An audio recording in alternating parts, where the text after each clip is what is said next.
Nandur Madhmeshwar बंधाऱ्यातून 15,248 cusec विसर्ग करण्यात आलाय। गोदाकाठी नागरिकांना हा सतर्कतेचा इशारा देण्यात आलाय।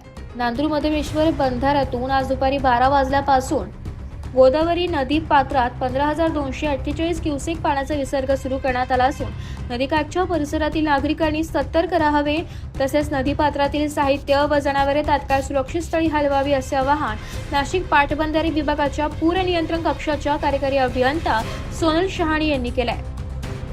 15,248 क्युसेक करण्यात आलेला असून पावसाचे प्रमाण लक्षात घेऊन हा विसर्ग करण्यात आला आहे। पावसाचे प्रमाण कायम राहिल्यास विसर्गात टप्प्याटप्प्याने आणखी वाढ होण्याची शक्यता नाकारता येत नाहीये।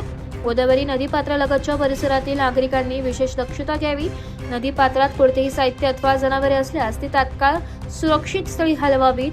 पूरस्थितीच्या पार्श्वभूमीवर सर्व संबंधित प्रशासकीय विभागांनी आवश्यक ती खबरदारी घ्यावी असे आवाहन जिल्हा माहिती कार्यालयातर्फे करण्यात आले आहे।